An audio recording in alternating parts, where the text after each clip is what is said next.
Bonjour, je suis Tom Migo de Tom Migo Photographie. Il s'avérait qu'il y a quelques mois de ça, j'ai fait une vidéo sur la solution de sauvegarde par Drobo, le 5N. Eh bien, si vous n'avez pas vu cette vidéo, je vous invite à cliquer sur le lien juste dessous. En tout cas, je sais qui a vu cette vidéo. Thickus. Thickus qui ont vu cette vidéo, ils produisent des solutions de sauvegarde et ils m'ont contacté, ils m'ont demandé de faire une revue de leur dernier produit, le N2310, qui est en fait une baie pour 2 disques durs. Voilà, un NAS. Un NAS, si ça ne vous parle pas, en fait, c'est ce qu'on appelle, ce qui veut dire en anglais, Network Attached Storage. En fait, il s'agit d'une solution de stockage de données qui se branche sur votre réseau. Voilà. Donc, j'ai dit oui, absolument, je veux bien faire cette revue. Par contre, j'ai pas de disque dur pour faire le test. Ils m'ont dit, c'est pas grave, Tom, on va t'envoyer la baie avec les disques durs qui conviennent. Et puis, tu nous renvoies les disques durs quand tu as terminé. Et puis, la baie, tu la gardes, c'est pour toi. Est-ce que c'est un moyen de m'acheter? Peut-être, mais je m'en fous. Je vais quand même faire la revue, je suis très intéressé. Et puis, si j'aime, je le dirai. Si j'aime pas, je le dirai également. Voilà. Alors, qu'est-ce qu'on voit sur la boîte? Alors, ils disent protéger vos données. On voit qu'apparemment, on peut avoir un cloud personnel.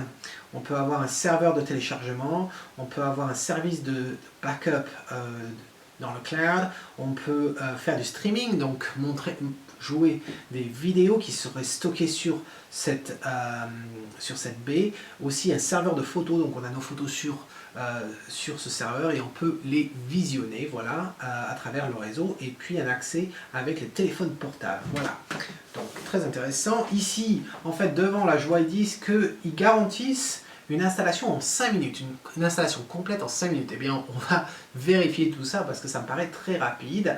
Et oui, la raison pour laquelle je suis intéressé de voir ça, c'est parce que je l'avais mentionné aussi dans ma vidéo sur Drobo. C'est une unité qui contient 2 disques durs. Généralement, quand vous avez 2 disques durs, vous avez envie de faire ce qu'on appelle de la redondance. C'est-à-dire qu'il y a les données qui se trouvent à la fois sur le disque 1 et sur le disque 2. Elles sont en copie simultanée. Et généralement, quand vous initialisez votre unité de stockage, en fait, ça prend un bout de temps à initialiser tout ça. Voilà, donc si ça fonctionne tout ça en 5 minutes, c'est parfait. Voilà, alors, qu'est-ce qu'on voit au niveau des données techniques pour les geeks d'entre vous? En fait, ils nous disent qu'il y a un cache dans cette unité de 512 mégas DDR3. Alors en fait, le cache, c'est quoi? C'est simplement un endroit temporaire où vos données sont stockées avant d'être écrites sur les disques durs. Donc plus votre cache est grand, mieux c'est, plus ça va vite à écrire. À condition bien sûr d'avoir les disques durs appropriés, des disques durs qui vous permettent d'écrire rapidement. Ils disent on peut brancher du USB 3, on peut brancher du USB 2, donc on a une prise chacun. On peut avoir jusqu'à 2 disques durs, soit de 3 pouces 5, soit de 2 pouces 5, des SATA bien sûr. Au niveau performance, ils disent qu'on peut écrire jusqu'à 100 mégabits seconde, lire jusqu'à 100 mégabits seconde et écrire jusqu'à 80 mégabits seconde. Voilà. Ensuite, ils nous disent au niveau des applications, parce que quand vous avez un NAS, je vous ai parlé de jouer vos vidéos sur votre réseau, regarder des photos à travers votre réseau, et donc vous avez besoin d'un serveur qui va gérer tout ça. Donc ils disent qu'ils ont une application aussi de management qui vous permet de paramétrer votre unité à partir de votre ordinateur. Ça fonctionne sur Windows et sur Mac. Au niveau des applications, ils parlent de Pixa, donc qui est un serveur de photos, de WebDisk, alors je ne suis pas sûr, je pense que ça va être un serveur web, et puis aussi d'une fonctionnalité de copie par USB 3. Alors il faudra que je regarde ça, mais apparemment je pense que on peut brancher un autre disque dur qui serait sur USB 3, le brancher à ça, appuyer sur un bouton et ça copierait de l'un vers l'autre. Mais enfin, je lirai les instructions. Alors, on va enfin ouvrir la boîte et voir ce qu'on y trouve.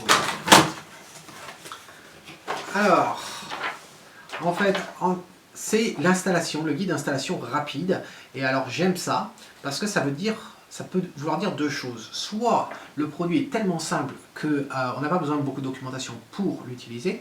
J'espère que c'est le cas, ou bien c'est que la société n'est pas très bonne à documenter leurs produits. Je préfère la première solution, je vous avoue. Donc on met ça de côté. Première boîte, qu'est-ce qu'on y trouve?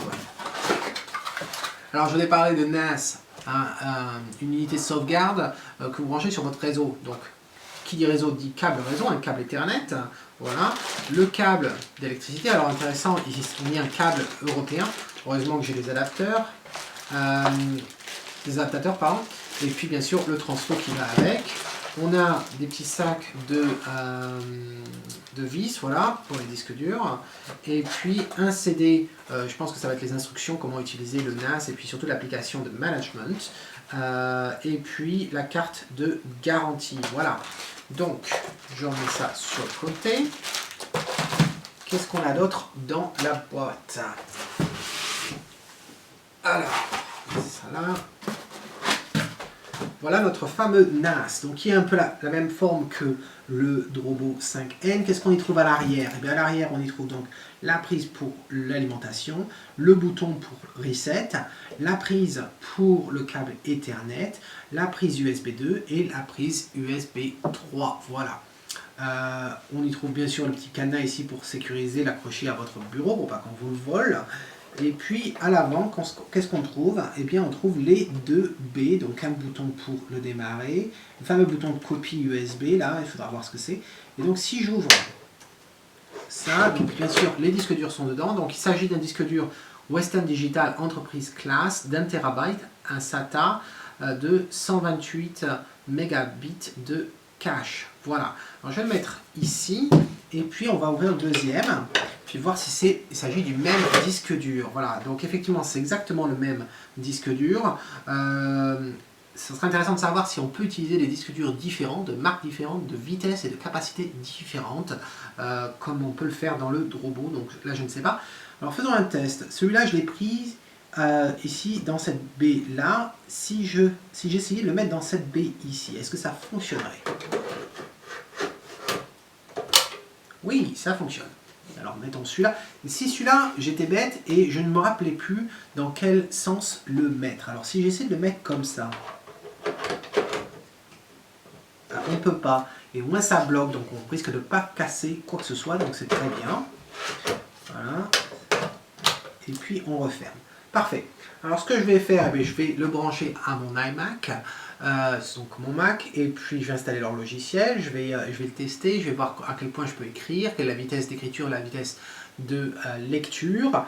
Alors ce qu'il faut que je précise, c'est que sur mon réseau ici au bureau à la maison, en fait ce que j'ai, c'est que j'ai un réseau gigabit. Voilà, donc normalement j'ai la possibilité d'écrire très rapidement, ce qui me permet en fait d'avoir toutes mes photos, tous mes fichiers RAW sur mon Drobo et de pouvoir les travailler à partir de mon iMac directement, que ce soit dans Lightroom ou dans Photoshop. Et tout ça, c'est rapide. Donc, on va voir comment celui-ci réagit. Et puis, ça, je vais faire des tests pendant plusieurs jours, une semaine. Pour vous, ça ne change rien, vous avez la suite de cette vidéo tout de suite dans quelques secondes. Et on va voir les résultats. Allez, voyons ça. Alors nous voilà dans le studio, ça ne fait pas quelques jours, ça ne fait pas quelques semaines, mais ça fait quelques mois que se sont passés depuis la première partie de cette vidéo. Je dois avouer que j'ai eu la chance d'être très occupé, et puis ça m'a donné l'opportunité aussi de faire plusieurs tests sur ce Thicus N2310. Alors ce NAS, avant de commencer cette revue en détail, je dois préciser que je suis photographe, et donc cette revue a pour but de voir ce que ce produit peut amener en tant que photographe. Un NAS peut apporter, surtout les modèles qu'on trouve aujourd'hui, peuvent venir avec plusieurs applications telles que des sites web, des serveurs de sites web, des fonctionnalités de FTP, SSH, aussi serveurs de médias, de téléchargement BitTorrent, etc. Tout cela ne m'intéresse pas. Je veux vraiment voir ce que vaut ce Thicus 2310 d'un point de vue stockage. Est-ce que je peux l'utiliser de la même façon que j'utilise mon Drobo à l'heure actuelle, c'est-à-dire avoir mes photos, mes fichiers RAW directement sur le Thicus et les retoucher à partir de Lightroom ou de Photoshop sans avoir besoin de les télécharger, de travailler en live directement sur le Thicus. Voilà. Donc, on va y aller. La façon dont je l'ai paramétré, en fait, c'est tout simple. Hein. J'ai utilisé le câble Ethernet que j'utilise normalement pour le Drobo et je l'ai connecté directement au Thicus, qui est connecté ensuite à l'ordinateur. Alors, pas directement, je passe par un switch. Alors, un switch, un gros mot, mais en fin de compte, c'est ni plus ni moins une multiprise pour les câbles Ethernet, voilà, qui se trouve juste sous mon bureau. Et de cette multiprise, en fin de compte, je vais à l'iMac. J'ai rien d'autre qui tourne sur le serveur, sur le réseau en ce moment. Le Drobo est complètement déconnecté, donc il n'y a que le Thicus N2310 qui est connecté à l'ordinateur. Voilà. La raison pour laquelle j'utilise ce câble et non pas le câble qui était fourni dans la boîte, c'est que le câble qui est fourni dans la boîte est de catégorie 5 et ce câble-là est de catégorie 6 qui est nettement plus puissant et qui améliore la rapidité de transfert. Voilà. Donc, je déplace ça sur le côté. Alors, qu'est-ce qu'on a là? Alors, comme vous voyez, tout d'abord, c'est voilà le NAS vu sur le Finder sur mon Mac. Et vous voyez les différents répertoires qui ont été créés. Et moi, j'en ai créé un qui s'appelle My Photography Thicus. Voilà. Alors, comme vous pouvez le deviner, en fait, j'ai créé une arborescence dans laquelle on voit un sous-répertoire Edit et un sous-répertoire Halloween dans lequel on voit des fichiers TIFF, des fichiers RAW de chez Canon, les CR2, et les fameux fichiers XMP. Voilà. Donc, on va rentrer maintenant dans Lightroom, ici, alors attendez, hop, et on va rajouter donc le Thicus dans Lightroom. Alors comment on fait? On va dans la bibliothèque, et puis à gauche, vous voyez dossier, on fait le plus, ajouter un dossier, donc là c'est très simple, et puis on va ajouter, alors je vais faire le cheminement entier, donc le N2310, ensuite dans le répertoire Ma Photographie, dans Edit, et là Halloween. Voilà. Par contre, je vais sélectionner ici, et vous allez le voir, on a la fenêtre d'import, je les importe tous, vous voyez, paramètres de développement aucun, puisque je veux qu'ils lisent les fichiers XMP, pardon, et voilà, je fais importer. Là, on trouve, donc vous voyez bien le Drobo là à gauche qui est marqué hors ligne, et donc on voit le My Photography Thicus qui est en ligne avec le répertoire Edit et le sous-répertoire Halloween. Donc voilà, alors quand je clique dessus, on voit toutes ces images-là. Et par exemple, si je clique sur celle-ci, qui est un TIFF, on va la voir, elle va se charger petit à petit. Voilà, donc vous voyez le TIFF. Alors, vous avez vu la rapidité un peu, si j'affiche l'original, alors il s'agit de ce TIFF-là, et vous voyez, il fait presque 130 mégas. Donc vous avez vu la rapidité quand même, si je zoome dessus, voilà, il refait un chargement, vous allez voir à quel point c'est relativement rapide, ça convient assez. Là, je veux dire que c'est un peu plus lent que d'habitude, mais c'est parce que je viens de vous en parler. Voilà. Donc ça fait quand même 130. Si je dézoome, si je rezoome, voilà, vous voyez, il n'y a pas de souci. Ensuite, j'ai un fichier qui est beaucoup plus gros. Là, celui-ci. Eh bien, celui-ci, il fait, si je fais afficher dans le Finder, vous allez voir, il fait 665. Alors, attendez, hop, je vais décocher ça, ça évitera qu'il charge et utiliser les ressources. Et je vais zoomer dessus et vous allez voir combien de temps ça prend pour charger les 625 mégas. Vous avez vu, c'est assez rapide quand même, c'est assez extraordinaire. Donc voilà, on a plusieurs fichiers. Je vais en prendre un que j'ai pas retouché. Alors les autres, en fait, c'est des essais quand je faisais mes tests. Là, je vais prendre donc celui-ci par exemple. Et puis on va aller dans le mode développement. Alors dans le mode développement, il va nous recharger cette image qui est donc le fichier RAW, hein, comme on voit, hein, le CR2. Et puis là, on va lui faire n'importe quoi, vraiment n'importe quoi. Alors, on peut aller dans les paramètres. Hop. Qu'est-ce qu'on va lui mettre? En fait, ça nous est drôlement égal ce qu'on y fait. Alors là, les ombres, on va quand même les éclairer. Le noir, on va quand même l'éclairer pour pas cramer. Voilà. Bon, c'est une édite qui est complètement pourrie, je vous l'avoue. Ça change. C'est pas le but. Maintenant, si je le, mais on voit très bien qu'on peut modifier dans Lightroom. Tout se passe très très bien. Voilà. Vous voyez, il n'y a pas de lenteur puisque de toute façon, en fait, ce que l'on voit ici, ça devient une preview en fait, en quelque sorte, c'est pas le fichier lui-même, et donc ça va très très vite à modifier. L'information, elle est stockée dans le catalogue et non sur le Thicus, donc ça va relativement rapidement. Donc là, si je fais modifier dans Photoshop, donc je fais clic droit, voilà, ça va me l'ouvrir dans Photoshop, et ce que l'on va voir, c'est que je vais pouvoir faire les modifications dans Photoshop sans le moindre problème. Voilà, donc là c'est chargé, et si je voulais créer, donc je duplique le calque, comme je fais toujours, et puis là je vais faire un crop. Voilà, donc je vais réduire la taille, comme ça, on va quand même garder là Voilà, on va le mettre comme ça. Et puis, entrée. Voilà.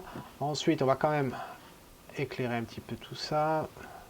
Voilà, comme ça. C'est vraiment moche hein, ce que je fais, mais... Voilà. Et puis là, ce que je vais faire, c'est que je vais faire une sauvegarde, mais je ne vais pas faire une sauvegarde compressée. Donc là, regardez, je vais faire enregistrer sous. Et puis, je vais enregistrer en TIFF dans le même répertoire. Mais alors attention, c'est à l'écran prochain. Je ne vais pas mettre de zip. Tout ça pourquoi? Pour garder le fichier le plus gros possible. C'est aussi pour ça que je n'ai pas aplati mon image. Donc là, vous voyez, 96%, ça charge. Voilà, donc là, si je rentre dans Lightroom, vous voyez, ça c'est en train de se charger. Voilà, donc bon, on a du cramé, c'est pas grave. Allez, hop, on va... Et voilà, et c'est fait. Et puis on pourrait rajouter, allez, un comme ça, un pas l'arrondi, le progressif, et puis voilà. Donc c'est pas si mal que ça non plus. Et puis on va lui rajouter un petit peu de grain. Voilà, ok. Donc voilà, ça c'était pour faire le test d'une image. On peut voir donc un fichier RAW, on peut l'avoir sur le NAS, sur le N2310, le modifier dans Lightroom sans problème, le modifier dans Photoshop sans problème également. Alors pour les geeks d'entre vous, vous pouvez me demander, ah ouais, mais alors qu'est-ce que ça donne à l'écriture, vitesse, etc. Alors c'est sûr que la vitesse, là je vais ignorer cette fois-ci, la vitesse d'écriture ne va pas uniquement être liée au NAS lui-même, mais aussi à la rapidité d'écriture du disque dur lui-même. Il s'agit que ce sont des disques Western Digital de type entreprise, donc qui sont assez rapides. Alors il y a une application qui vous permet de faire toute la configuration de votre NAS et cette application, en fait, n'est pas une application native. Vous avez une application native qui s'appelle le Seekers Intelligent NAS. Et en fait, vous cliquez sur le... Ce qui se passe, c'est que, vous voyez, il scanne en fait votre réseau pour trouver le Seekers sur le réseau. Une fois que vous l'avez trouvé, vous faites Next. Et puis, vous pouvez cliquer sur ce bouton et ça vous démarre le navigateur. Vous voyez, moi, je l'ai déjà derrière. Voilà. On voit en fait... L'adresse en haut, vous voyez bien, c'est sur le réseau local. Vous cliquez sur l'admin et puis vous rentrez. Donc le mot de passe par défaut, c'est admin. Voilà, on rentre. Et puis on va trouver un panneau de configuration avec tout plein de petits applicatifs. Alors on clique là en haut à gauche. Alors il y a plein de boutons. Hein. Vous les avez en bas à gauche, en bas à droite, en haut à droite. C'est un peu partout. La plupart se rejoignent en fin de compte. Et là, vous avez une panoplie d'applications. Alors, tout ce qui est en haut, c'est tout ce qui va être le système management. Vous avez la possibilité de démarrer ou d'éteindre le NAS à une certaine heure donnée. Alors ça peut être pratique, ça vous permet de sauver d'économiser de l'énergie et donc c'est bien pour l'environnement. Voilà, donc là vous pouvez activer ça on-off à certaines heures par jour, etc. Donc c'est pas mal. J'aimerais bien avoir ça sur le robot, je dois dire. Donc il y a plein de paramètres au niveau du management. Vous avez également la possibilité de gérer plusieurs utilisateurs, différents accès, etc. Je vous parlais de serveur web, donc vous avez serveur web ici, serveur de médias ici, et puis SSH, FTP, etc. Et puis un serveur pour iTunes. Et puis alors comme le NAS, en fin de compte, c'est ni plus ni moins qu'un petit ordinateur, en fait cet ordinateur-là tourne avec Linux installé dessus, donc vous allez pouvoir installer plusieurs applications tiers. Et vous avez des applications à partir du site Seekers. Donc là, pareil, si vous cliquez là-dessus, vous tombez sur le site de Seekers qui va et vous donne la liste de tout plein d'applications. Et il y en a quand même un sacré paquet. Et puis, vous avez la possibilité de faire du backup, etc. J'ai testé le DataGuard, ça fonctionne très bien. Ça vous permet d'importer à partir d'une source qui soit sur le réseau ou bien branché directement par USB à votre NAS. Alors en parlant du USB justement, vous vous rappelez au début de la vidéo, je vous ai parlé du fameux bouton USB Copy qui se trouve en fait juste devant. Bien, figurez-vous que j'ai fait les tests et c'est la seule chose qui m'a déçu. Pourquoi? Parce que j'ai branché donc cette petite clé USB à l'arrière sur USB 3 ou l'USB 2 et normalement, bon, j'ai appuyé sur le bouton et normalement ça devrait copier le contenu. J'avais mis une simple image et ça ne l'a pas copié. Alors Alors quand je dis ça l'a pas copié, en fait, ce que vous avez, c'est que vous avez un répertoire USB copie ici. Et vous voyez, j'ai fait différents essais et à chaque fois, on se retrouve avec une arborescence qui pointe sur un fichier. Et ce fichier, il est impossible d'accès. Voilà. Donc j'ai cherché quand même sur Internet et je ne suis pas le seul. Alors je me suis dit, bon, il y a peut-être une question de firmware. Et alors je suis allé sur le site de Thickest, j'ai cherché pour mettre à jour le firmware et j'ai téléchargé le dernier qui date du mois d'octobre. Voilà. Et alors ce qui est intéressant, c'est que la processus pour installer le firmware, il vous faut installer certains fichiers sur la clé, vous la branchez et vous appuyez sur le bouton et ça vous télécharge ces données-là et ça vous installe le firmware. Bizarrement, ça m'a installé le firmware, donc la copie elle-même fonctionne, mais c'est la seule fois où ça a copié. Tout le reste, ça n'a pas marché. Voilà. Mais c'est la seule fonctionnalité, je dois dire, qui me déplaît. Et c'est bien dommage parce que l'idée en soi était intéressante de pouvoir brancher, comme ça vous allez rapide, vous branchez votre clé, vous appuyez sur le bouton, ça vous copie tout ça, vous partez, etc. Surtout qu'il y a une fonctionnalité de déconnexion automatique au bout d'un certain moment, donc vous n'avez pas besoin d'aller dans le navigateur ici et faire de déconnecter, etc. Ça, vous pouvez le faire, mais vous n'avez pas besoin de le faire. Voilà. Niveau prix, parce que je dois dire que bon, le produit en lui-même me plaît assez. Il est très bien, un petit peu bruyant, mais j'en parlerai à la fin de cette vidéo. Mais comme on a vu, il répond à mon besoin. C'est-à-dire je peux faire du stockage, je peux faire du backup et je peux utiliser mes fichiers à partir de cet outil-là. Le prix, une centaine d'euros. Voilà, c'est 100 livres, donc je m'attends à 120, 130 euros sur Internet. Donc vraiment pas cher comparé au Drobo. Au Drobo, c'était 600 livres, donc à peu près 700-800 euros. Voilà.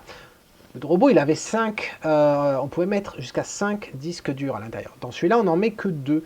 Donc c'est sûr, c'est pas forcément le même prix. Je trouve que le Drobo est quand même plus simple d'utilisation. Alors pourquoi je dis ça? C'est parce que quand vous avez un prix à une centaine d'euros, vous attendez quand même un petit budget. Donc c'est-à-dire que la clientèle pour ce type d'outil serait en fait des particuliers, une famille ou bien des bureaux, des home office. Et ce que je trouve bizarre, si vous voulez, c'est le panneau de contrôle que je trouve. Alors j'ai une formation d'ingénieur informatique, donc je suis pas quand même ignare en ce qui concerne l'informatique, et je dois dire que j'ai pas trouvé toutes les applications très intuitives, très faciles d'emploi. J'ai lu le manuel, j'y suis retourné à plusieurs reprises, y compris pour l'histoire de la copie USB. C'est pas très clair. Si vous ne l'avez jamais fait auparavant, la configuration de certaines choses reste quand même assez compliquée. Voilà. Donc ce qui laisse à penser quand même que si c'est un particulier qui n'a pas beaucoup d'expérience, il n'a pas beaucoup de budget, donc il va acheter ça, mais en même temps, c'est pas très simple à configurer, etc. Donc c'est un peu ambigu à ce niveau-là, mais je dois dire que ça n'empêche pas que pour les besoins photographiques, c'est un produit très bien. Voilà. Donc, je pense pas qu'il y ait... Ah oui, si, il y avait autre chose que je voulais vous montrer. Pour les geeks d'entre vous qui se demandent quelle est la rapidité d'écriture, je devais en parler tout à l'heure et puis je sais pas pourquoi je l'ai zappé. En fait, j'ai une application qui s'appelle Blackmagic. Alors, là, elle se charge. En fait, le principe de Blackmagic, c'est quoi? C'est que vous avez la possibilité de sélectionner un emplacement. Alors là, je vais choisir le N2310 dans le répertoire public, voilà. Et puis, d'ailleurs, je vais ouvrir ici, on va y aller. Et puis en fait, ce que je vais faire, c'est que je choisis également un fichier de 1 gigabit. Quand je vais appuyer sur le bouton, là, le gros bouton, et bien ça va m'écrire un fichier d'1 giga dans ce répertoire. Vous allez voir, il va s'apparaître ici. Et on va voir la vitesse d'écriture et ensuite la vitesse de lecture. Donc voilà, j'appuie dessus. Vous voyez, ça vient de créer le fichier. Et là, on est à 33, 34, 35 mégabits. Je n'ai pas vu monter trop au-dessus de ça. Voilà, là en lecture ça monte, c'est quand même toujours plus rapide de lire, donc là on est à 45, je l'ai vu monter tout à l'heure à 50, là vous voyez 39, 38, 37, ça reste dans ces eaux-là, et puis là encore une autre lecture, on va avoir, ça va rester aux alentours de 44 encore je pense, 45, 46, voilà. Donc par rapport au Drobo, c'est à peu près la moitié des performances que j'ai avec le Drobo, mais encore une fois, on ne parle pas du même prix. Voilà. Donc c'est tout ce que je voulais vous montrer aujourd'hui. C'est un outil vraiment très intéressant, pas cher pour une centaine d'euros, sans les disques durs. Hein. Là, ils ont été gentils, ils m'ont envoyé des disques durs pour que je puisse faire les tests. Je le recommande. Voilà, je le recommande. Bon, personnellement, est-ce que je l'achèterais? Non. Pourquoi? Parce que j'aurais envie, comme mon robot, d'avoir plus de capacité au niveau des disques. Mais je sais qu'ils ont des modèles qui permettent d'avoir plus de disques durs dans le NAS. Mais bon, d'un point de vue utilisation pour la photographie, je dois dire que ça convient amplement. Voilà. Donc merci Stekes pour m'avoir envoyé votre NAS. Je dois dire que je suis ravi de l'avoir découvert. Et si vous avez d'autres produits que vous souhaitez que je fasse une revue comme ça, n'hésitez pas, envoyez-le moi. Petite chose, avant qu'on se quitte tout à l'heure, j'ai parlé du bruit.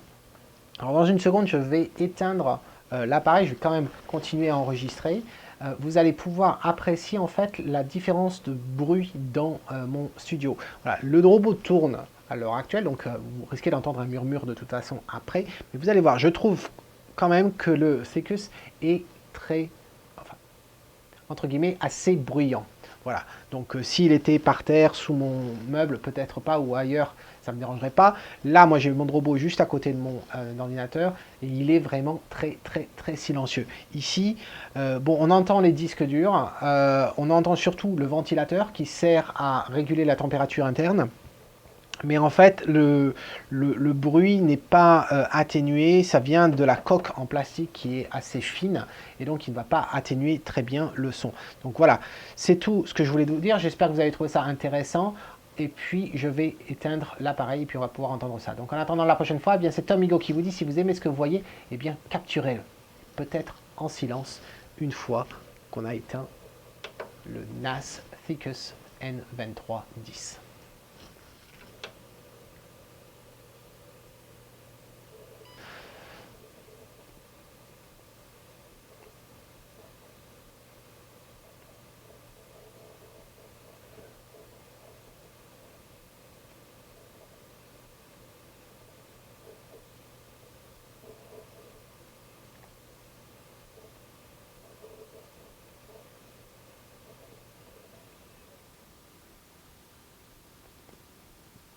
Le silence. Ciao.